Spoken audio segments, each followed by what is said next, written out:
एक बादशाह था, उसकी निहायत ही खूबसूरत हसीन और जमील बेटी थी। बादशाह ने शादी के लिए शर्त रख दिया कि जो भी 3 शर्तें पूरी करेगा, मैं अपनी शहज़ादी उसी को दूंगा। बादशाह ने जो शर्त बताए हैं वो ये थे कि नंबर 1 कि जो भी मेरी बेटी को लेके जाना चाहेगा वो कम से कम 2 दुम्बे का गोश्त खाएगा। नंबर 2, जो भी मेरी शहज़ादी से 4 बातें बुलवाएगा। और तीसरी शर्त यह है कि जो भी मेरी शहज़ादी को पलंग से नीचे आने पर मजबूर करेगा, मैं अपनी बेटी उसी को दे दूंगा। जो भी बादशाह ने कहा कि शर्तें पूरी नहीं करेगा, उसको मैं अपना ग़ुलाम बनाकर रखूंगा और उसके जिस्म पर एक मखसूस निशान कर दिया जाएगा जो कि उसके ग़ुलाम होने की तौर पर सबूत के तौर पर होगा। ऐसे बहुत से लोग इस रिश्ते के लिए आए, लेकिन मुकम्मल नाकाम हो गए और बादशाह के ग़ुलाम बनकर रह गए। यूं एक शादीशुदा शहज़ादा जो था, उसके दिल में भी शौक़ पैदा हो गया। वो भी रिश्ते के लिए तैयार हो गया और उसने तैयारी कर ली। उसके बेगम ने काफ़ी रोकने की कोशिश की, लेकिन वो नहीं माना और चला गया। लेकिन बादशाह के दरबार में पहुंचकर उसने भी वही दावा किया कि मैं आपकी बेटी से शादी करना चाहता हूं, और बादशाह ने उसके सामने वही शराइत रख दी। उस शहजादे की लाख कोशिश के बाद फिर भी वो शहजादी एक बार भी नहीं बोली, जबकि शहजादा पहला शर्त पूरा कर चुका था। उसने 2 दुम्बे के गोश्त खा लिए थे, लेकिन दूसरा शर्त पूरा करने में मुकम्मल नाकाम रहा और यूं वो बादशाह की ग़ुलामी में आ गया। काफ़ी दिन गुजर गए, महीने गुजर गए। उसके बाद उसकी बेगम को इस बात का अंदाज़ा हो गया कि मेरा शहजादा भी अब बादशाह के ग़ुलामों में शामिल हो चुका है। उसके बाद उसकी बेगम ने खुद बादशाह के महल में जाने का फ़ैसला किया और ये तय किया कि अपने शहजादे को वहाँ से आज़ाद करा कर ही आएगी। इसी दौरान उसने अपना सफ़र शुरू कर दी। दिन रात सफ़र करती रही।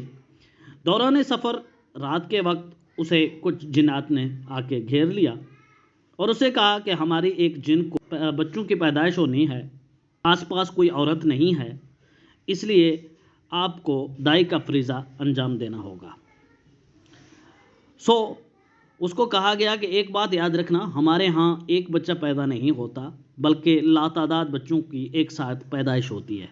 लेकिन एक बात का ख्याल रखना है कि इस दौरान, बच्चे पैदा कराने के दौरान, आप किसी भी लम्हे बिस्मिल्लाह नहीं पढ़ेंगे। शहजादे की बेगम ने अपना फरीज़ा संभाल ली और बच्चे पैदा होने लगे। एक के बाद एक बच्चा, एक के बाद एक बच्चा, यूं बच्चों की तादाद बढ़ती रही। एक बच्चा अचानक उसके हाथ से गिरने लगा तो उसके ज़ुबान से बेसाख्ता बिस्मिल्लाह निकला। उससे बच्चों की पैदाइश का सिलसिला रुक गया। यूं उस जिन के यहाँ 104 बच्चे पैदा हो गए। उसने ऊपर वाले 4 बच्चे जो जिनके बच्चे थे वो उन्होंने बेगम के हवाले कर दिए कि ये आप बतौर तोहफ़ा कबूल कर लीजिए और रास्ते में कहीं आपके काम आएंगे। उसके बाद बेगम ने उन 4 बच्चों को साथ लिया जो कि जिनके बच्चे थे। वो रास्ते का सफ़र करती रही। महीनों का सफ़र दिनों में कट गया। चूँकि बेगम के साथ अब जिन्नात के बच्चे थे, इसलिए सफ़र कटने में आसानी हो गई। और उसके बाद बेगम महल के करीब पहुँची तो उसने मर्दाना रूप धार लिया, मूछें लगा ली और मर्द बनकर महल में पहुँच गई। उसके बाद उसने बादशाह से वही कहा जो बाकी आने वाले लोग कहते रहे। उसने बादशाह से कहा कि मैं आपकी बेटी को लेके जाना चाहता हूँ। बादशाह ने उसको बताया कि पहले मेरी 3 शर्तें पूरी करो, उसके बाद आप बेशक मेरी बेटी को ले जाओ। उसने कहा पहली शर्त तो ये है कि 2 दुम्बे का गोश्त खाना है। बेगम ने कहा कि मुझे ये शर्त मंजूर है। बेगम के सामने गोश्त पेश कर दिया गया। बेगम क्या खा सकती थी, पर जिन्नात के बच्चे जो साथ थे, 2 दुम्बों का गोश्त इतनी जल्दी ख़त्म हो गया कि बादशाह को यकीन ही नहीं आ रहा था। उसके बाद बेगम ने बादशाह से कहा कि बादशाह सलामत, अगर आप मज़ीद दुम्बों का गोश्त लाना चाहें तो मैं वो भी खाकर दिखा सकता हूँ। इस पर बादशाह काफ़ी हैरान हुआ और कहा कि बहुत बेहतर, आपने पहली शर्त तो पूरी कर दी। दूसरी शर्त यह है कि मेरी बेटी को कोई भी बंदा 4 बातें बुलवा ले, उसके मुंह से 4 लफ्ज़ निकलवा ले, मैं उसके साथ अपने बेटी की शादी करा दूंगा। दूसरे शर्त को पूरा करने की बारी थी।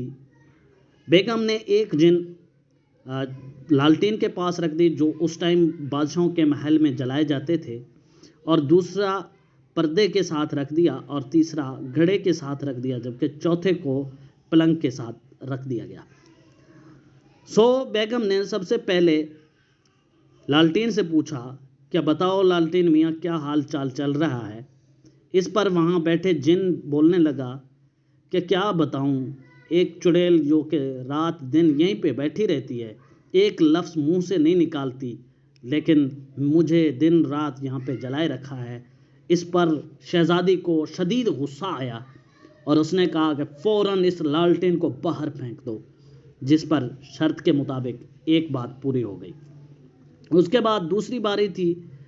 उसके बाद बेगम ने घड़े से पूछा, बता मियाँ घड़ा, क्या पोजीशन है, क्या हाल चाल है।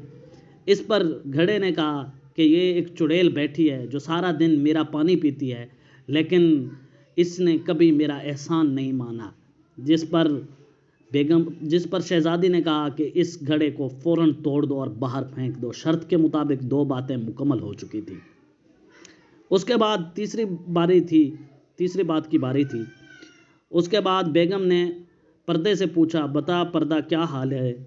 उस पर पर्दे ने कहा, चूँकि पर्दे के पास जिन बैठा था, जिन ने कहा कि मैं धूप में इस चुड़ैल को साया देती हूँ, मैं इस चुड़ैल को धूप से बचाता हूँ, लेकिन उसके बावजूद ये मेरा एहसान नहीं मानती। इस पर शहजादी ने कहा कि इस पर्दे को उठाकर बाहर फेंक दो। शर्त के मुताबिक 3 बातें हो चुकी थी और चौथी बारी थी। इस पर बेगम ने कहा कि मियाँ पलंग, तुम अपना हाल सुनाओ।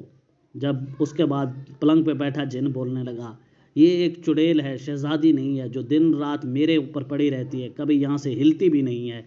इस पर शहजादी को बहुत ज़्यादा गुस्सा आया और वो पलंग से उतर कर नीचे आई और उसने कहा, इस पलंग को फ़ौरन बाहर फेंक दो।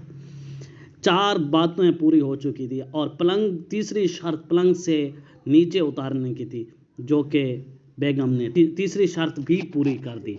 इस पर बादशाह ने अपनी बेटी उनके हवाले कर दी, लेकिन बेगम ने कहा कि मेरी एक शर्त है, मैं यहाँ पे कुछ कैदियों को भी रिहा करना चाहता हूँ, कुछ गुलामों को भी यहाँ से रिहा करना चाहता हूँ। बादशाह ने उन गुलामों के नाम पूछे, कौन कौन से गुलाम हैं। उसमें एक उनका अपना शौहर यानी शहजादा था, जबकि दूसरे कोई उसने 4-5 और लोगों को वहाँ से रिहाई दिलाई और शहजादे को अपने साथ ले लिया। अभी तक शहजादे को भी उसकी असलियत मालूम नहीं थी और रास्ते में आते हुए शहजादे ने उससे कहा कि अगर आपकी मेहरबानी हो तो ये शहजादी मुझे दे दें, जिस पर बेगम मान गई और उसने वो शहजादी उस अपने शौहर यानी शहजादे के हवाले कर दिया। उसके बाद बेगम के पास जिन्नात थे, वो जिन्नात के साथ होते हुए घर जल्दी पहुंच गई। कुछ दिनों के बाद शहजादे के साथ पहुंच गया। शहजादे ने अपनी बहादुरी के किस्से सुनाने शुरू कर दिए।